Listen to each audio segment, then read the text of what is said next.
The investigative committees of the House have been engaged in an impeachment inquiry into President Donald Trump's efforts to solicit foreign interference in the 2020 elections, efforts that compromised our national security and threatened the integrity of our elections.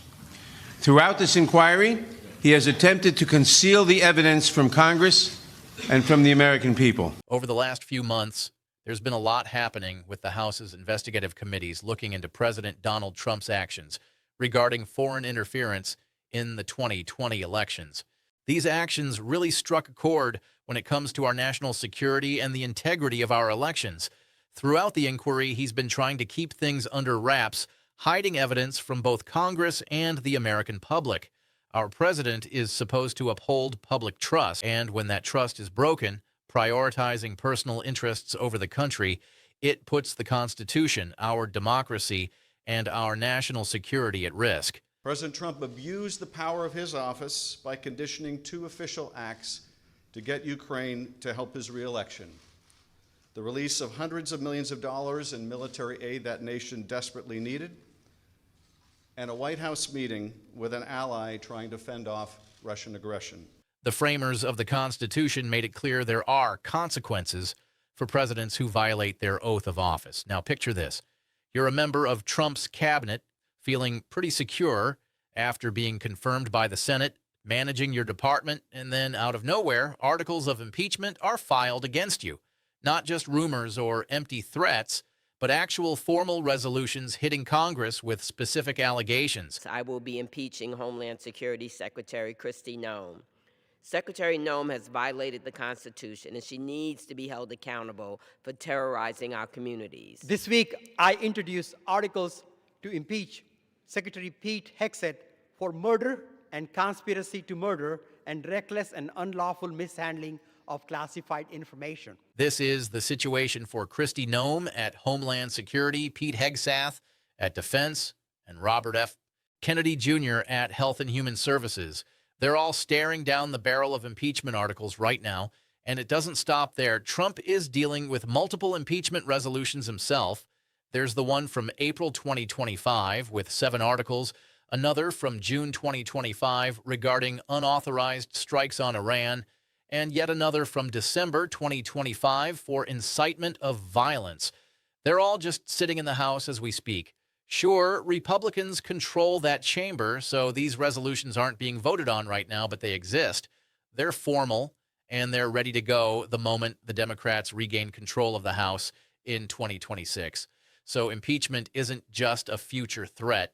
It's happening right now, a part of current congressional business, and it's casting a long shadow over Trump's entire cabinet. That is the power of impeachment. Today, in service to our duty to the Constitution and to our country, the House Committee on the Judiciary is introducing 2 articles of impeachment charging the President of the United States, Donald J. Trump, with committing high crimes and misdemeanors. The first article is for abuse of power. It is an impeachable offense for the president to exercise the powers of his public office to obtain an improper personal benefit while ignoring or in injuring the national interest. That is exactly what President Trump did when he solicited and pressured Ukraine to interfere in our 2020 presidential election, thus damaging our national security. Undermining the integrity of the next election and violating his impeachment is a big deal. He filed 7 articles of impeachment against President Trump. The activities of this president are unconstitutional. The activities of this president, he has no regard for democracy. Moving on, there are several impeachment resolutions against Trump that have been introduced. For instance, back in April 2025, Hutch introduced Resolution 353, which includes 7 articles. They range from obstruction of justice and abuse of war powers to bribery and creating an unlawful office. It's a sweeping indictment that highlights both specific legal issues and broader behaviors that scream authoritarianism, and it's all available on Congress Gov for anyone interested in reading the details. Then, in June 2025, another resolution, Duress 537, focused on Trump's military strikes against Iranian nuclear sites. This one argues that he overstepped his boundaries by not getting Congress's go-ahead, adding those actions to the growing list of impeachable offenses. And let's not forget Representative Al Green, who filed Resolution 939 in December 2025, which accuses Trump of abuse of power and inciting violence against lawmakers and judges. Green's stance is that if Trump stays in office, he'll keep fostering an environment that encourages violence against anyone opposing him, which is definitely a cause for concern and considered impeachable conduct. So, that's 3 different resolutions targeting Trump, each with its own set of articles, all formally submitted and just waiting for a vote. But it doesn't stop there. Axios has reported that 3 cabinet members are also in hot water, facing impeachment threats or actual articles. Kristi Noem at Homeland Security, Pete Hegseth at Defense, and others. It's quite the political landscape we're observing. So, there's a lot happening with the cabinet these days. First off, Representative Delia Ramirez is really pushing for impeachment against Noem. The charges on her plate are pretty serious. They include allegedly self-doing, giving false testimony to Congress about the Department of Homeland Security and Intelligence Community operations, and just flat-out ignoring court orders. Basically, Noem is accused of lying to Congress, enriching herself, and not complying with judicial rulings. On another front, there's some drama surrounding Pete Hegseth. He's facing impeachment threats because of something called Signalgate, where he reportedly used private messaging apps for military decisions instead of following proper government channels. And let's not forget about the controversy over a follow-up strike on a suspected Venezuelan drug vessel. Some Democrats are saying that was unauthorized or a bit too extreme. So Hegseth is in hot water over his handling of communication security and military operations. Then there's Robert F. Kennedy Jr. He's being targeted to facing impeachment threats for his alleged mishandling of classified information and ethical issues. The argument is that he doesn't really have the background or training to deal with classified materials, and some Democrats are claiming he's created security risks at Health and Human Services by improperly managing sensitive info.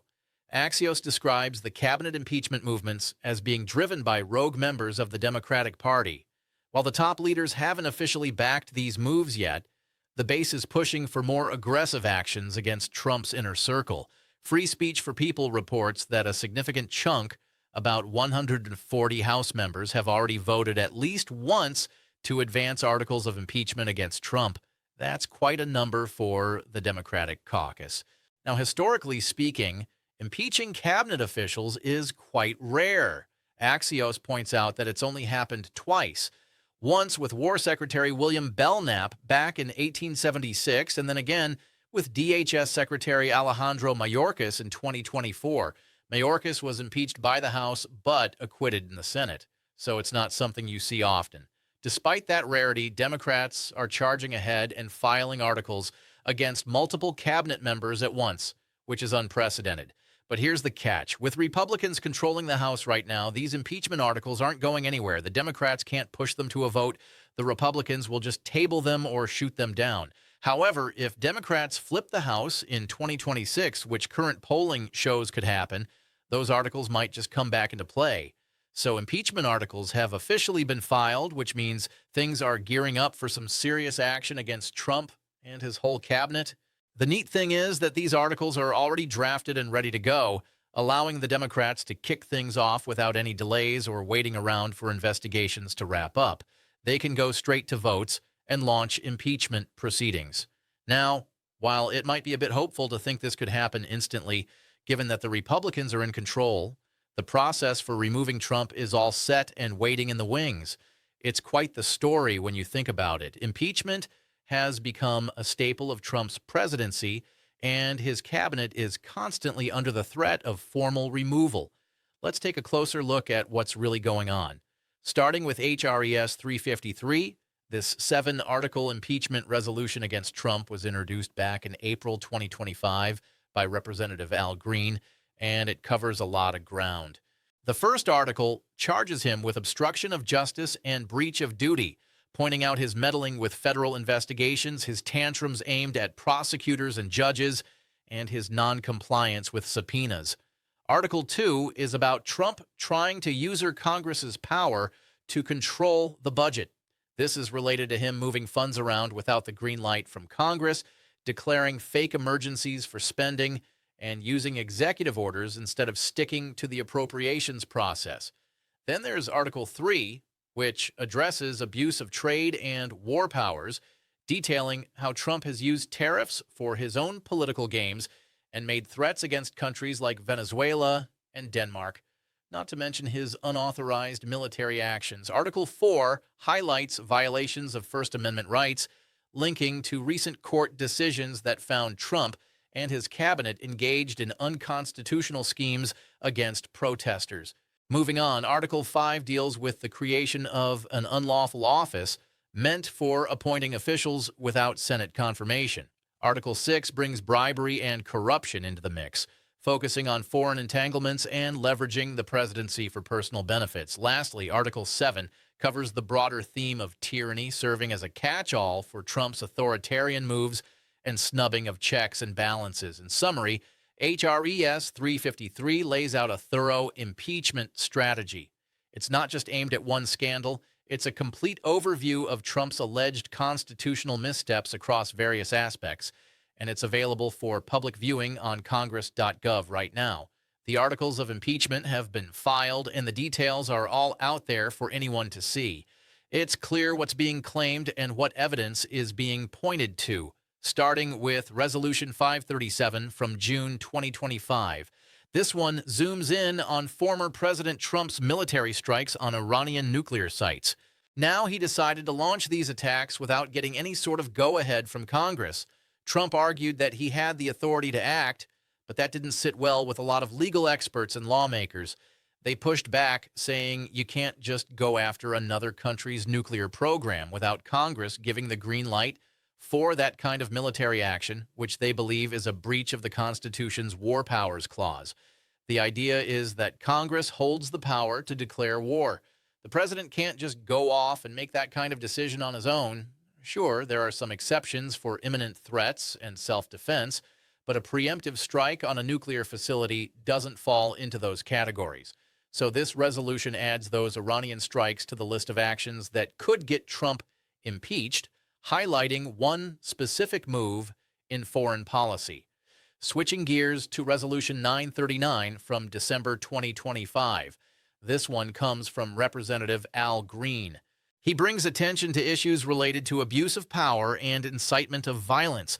According to what's posted on Green's House website, Trump has been accused of stirring up violence and even death threats against lawmakers and judges. The argument lays out how he's created a climate where his followers feel empowered to threaten anyone who opposes him and suggests he'll keep encouraging that kind of behavior if he stays in office. This ties into Trump's history of attacking judges who don't rule in his favor and making threats toward prosecutors investigating him. Green believes this behavior crosses the line into impeachable territory, claiming it's not just a matter of political speech, but an abuse of power when the president turns his supporters against government officials. Now, let's move on to the impeachment articles targeting the cabinet members because they're just as important. Kristi Noem, who's at Homeland Security, is facing some serious impeachment threats from Representative Dia Ramirez and a few others. The allegations against Noem are quite serious, involving claims of self-D'ing, where she supposedly used her role for personal financial gain, misleading Congress about operations in the Department of Homeland Security and the intelligence community, which counts as perjury, and ignoring court orders, which is seen as contempt. There's a lot of chatter going on about impeaching certain cabinet members, and it's quite the story. People are saying that Noem, for instance, is unfit to hold her position. Accusations are flying that she's lied under oath and is corrupt, not to mention her refusal to follow court rulings.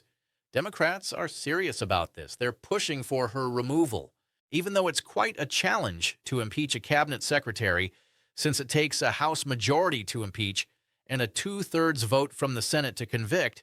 They're still filing the articles. This is their way of putting Noem on notice, letting her know that her actions are being documented And if the political landscape shifts, it could lead to her ousting. Then there's Pete Shesh over at Defense, who's also facing some serious impeachment threats. The big deal with him is something they're calling Signal Gate. He's been using private messaging apps like Signal for military talks instead of sticking to official government channels. That's a huge security risk. Basically, it means military decisions could be happening on platforms that aren't secure. Plus, it causes issues with keeping records since those private messages might not be stored as the law requires. On top of that, Democrats are questioning HT's go-ahead for a strike on a Venezuelan drug vessel after former President Trump's operation to capture Maduro. They claim he might have ordered strikes without the right authorization or gone beyond what was allowed legally. So, Shesh in hot water over both communication security and possibly taking military actions that weren't properly sanctioned. And let's not forget about Robert F. Kennedy Jr. at Health and Human Services. He's in the crosshairs for messing up with classified information and ethics violations. Here's the kicker. He doesn't really have a typical background in government or security, never having held a job that required a security clearance before. Democrats are arguing that because of his improper handling of classified health and biodefense info, he's created some serious risks over at HHS. There are also whispers of ethics violations tied to his financial interests and decisions made by his department. Now, Axios refers to these impeachment efforts as coming from rogue Democrats. This essentially means that some members are acting independently without the backing of the Democratic leadership. Nancy Pelosi and others haven't officially given their stamp of approval to impeach Noem or Kennedy, but they have also not put the brakes on these movements. That's a pretty big deal, because if leadership wanted to squash these initiatives, they absolutely could. The fact that they're allowing members to move forward with filing articles signals that they're keeping their options open. There's a fair amount of support for these efforts floating around, too. It's pretty interesting how things are shaping up within the Democratic caucus. They've been keeping track of the votes on impeachment resolutions against Trump, and it turns out that 140 House members have voted at least once to push forward with impeachment articles. That's more than half of the Democratic members, which says a lot. While the leadership plays it careful in front of the cameras behind the scenes, there's a strong desire for impeachment among many Democrats. Now, when you look at the history of impeaching cabinet members, it's strikingly rare. Only 2 cabinet secretaries have ever faced impeachment. One was William Bell Knapp, who was the war secretary under Ulysses Grant. He got impeached back in 1876 for taking kickbacks. Then there's Alejandro Mayorkas, who was the DHS secretary under Biden, and he was impeached by Republicans in 2024 for his management of the border situation. He ended up getting acquitted in the Senate, proving that cabinet impeachments rarely succeed. Still, the Democrats are pushing ahead. They're not just filing against one cabinet member. They're going after multiple members at the same time and tying those efforts to Trump's own impeachment. Their argument is strong, claiming that not only is Trump corrupt, but the whole team around him is lawless, too. There's chatter about Trump abusing his power, lying to Congress, compromising security, and mishandling classified information. Essentially, they're painting the picture that the entire administration is unfit for duty. This message could resonate powerfully in the upcoming 2026 elections. If the Democrats successfully campaign on the narrative that Trump's administration is riddled with corruption and impeachable offenses, they could have a solid platform that rallies support for sweeping changes. And if they manage to reclaim the House with that message, they'd have a clear mandate to act on impeachment. As the Wikipedia page for impeachment resolutions against Trump shows that these issues have been lingering for a long time. There have been claims of misconduct related to violations, obstruction of justice, interference in elections, and even incitement of violence, with impeachment articles filed for all of it. Activist groups like impeach.org are also getting in on the action, working to rally support and calling it a train of injuries that Congress needs to respond to by pushing for removals. This isn't just a one-off reaction. Impeachment has almost become a steady part of the response to Trump's administration. The Democrats are continuously filing articles, gathering evidence, and waiting for the right political moment to vote. keeping the threat of impeachment alive as a form of ongoing pressure. So, it's worth taking a closer look at what all these impeachment efforts mean in both practical and political terms, especially regarding the multiple resolutions against Trump. There are several resolutions on the table, including HRES 353, HRE 537, and HRES 939, which give the Democrats some interesting options. They can go after a comprehensive impeachment, focusing on all the alleged violations by Trump using HRES 353, or they can zero in on specific issues like war powers with HRES 537 or incitement with HRE 939. Having these different paths lets them adapt to whatever situation arises. Now moving on to the impeachment articles against cabinet members like Noam, Haig, and Kennedy. These serve several important purposes, even if there aren't immediate votes coming up.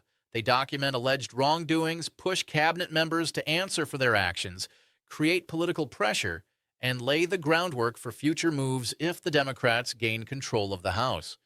So, despite not being voted on right away, these articles are far from meaningless.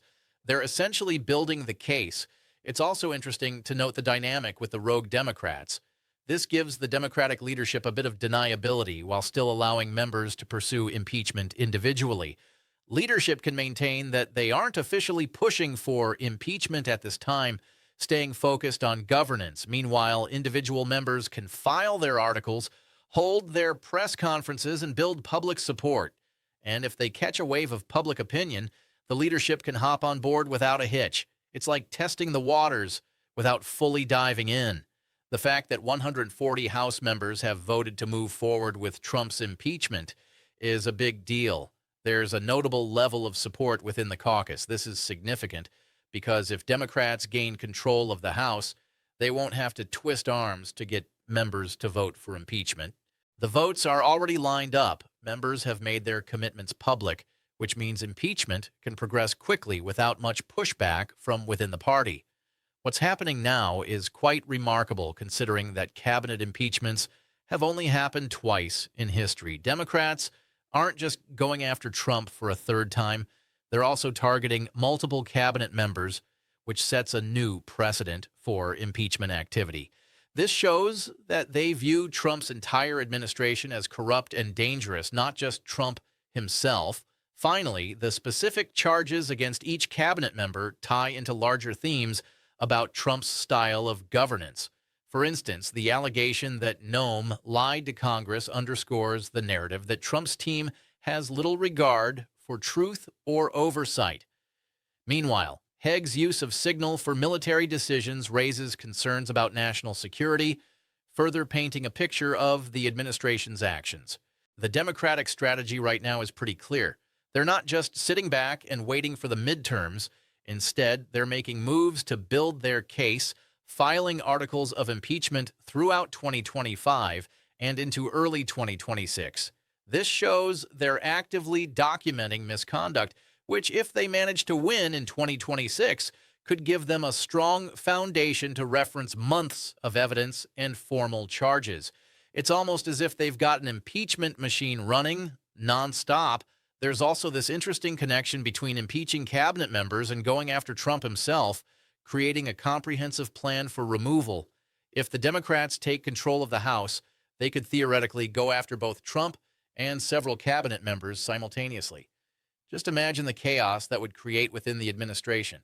Key departments would be tied up in impeachment proceedings, and Trump would be looking at his third time facing impeachment, all while the government would be stuck in gridlock. Now, the political calculus behind the idea of immediate removal is a bit tricky. The Democrats are well aware that any impeachment efforts won't go anywhere while Republicans hold the House. However, filing these articles now does serve a few important purposes. It keeps impeachment in the spotlight, forces Trump and his cabinet to react, energizes the Democratic base, and sets the stage for the 2026 elections as a referendum on whether Trump should be impeached. And let's not forget about Speaker Mike Johnson, who is pretty much spot on when he warns that if Democrats win the House, impeachment of Trump is likely. The articles are on the table. There's existing support, and Democratic activists are pushing for action. So, if the Democrats sweep the elections, impeachment seems almost guaranteed. But when it comes down to the actual chances of removal, they're still pretty slim. Even if the Democrats do go ahead and impeach, conviction requires a two-thirds majority in the Senate, which means around 17 Republican senators would need to jump ship and vote for conviction along with every Democrat. We've seen before that Republican senators tend to shy away from that. So even if Trump found himself facing a third impeachment, it would probably go nowhere, and cabinet officials would likely face the same fate. Still, the Democrats might see the value in going through with impeachment, even if they don't expect a conviction. It puts Trump's misdeeds on the official record and forces Republicans to take a stand on votes they would rather avoid. So here's the situation. The Democrats have officially filed impeachment articles against Trump and certain cabinet members. And it's no longer just talk, it's serious business now. They've got actual charges backed by documented evidence and solid support from their caucus. This means they're not just making noise. They're laying the groundwork for real action. Now, even though immediate removal isn't on the table because Republicans are still in control of the House, the threat is very much alive. Everyday cabinet members are under the cloud of these charges, which keeps the pressure on. It's a strategically timed move, especially with the midterm elections coming up in 2026. If the Republicans can hold on to the House, these articles will stay on the back burner. But if the Democrats manage to win, it's go time. They can activate those impeachment proceedings right away. So, in a sense, the election is a referendum on whether Trump and his team face removal. What's really interesting is how this isn't just the elite Democrats pulling strings. There's a grassroots movement happening, too, with groups like impeach.org rallying people to sign petitions, make calls, and push for action. This kind of public engagement makes it tougher for Democratic leaders to brush off the impeachment conversation, even if they're worried about the political fallout. Looking at the specific charges, they cover a wide range of issues from obstruction and violations of war powers to inciting violence. Then there are the articles against cabinet members, which are aimed at accountability for lies and corruption. So it's not just an empty threat. The impeachment machinery is ready to roll, and it keeps the spotlight on the ongoing scandals. The Democrats view this as a political tool that, regardless of what happens next, keeps Trump's political future in uncertainty as we head toward 2028. It's a high-stakes game for sure. Trump and his cabinet are under a constant threat of impeachment, which is honestly quite a situation. Just think about it.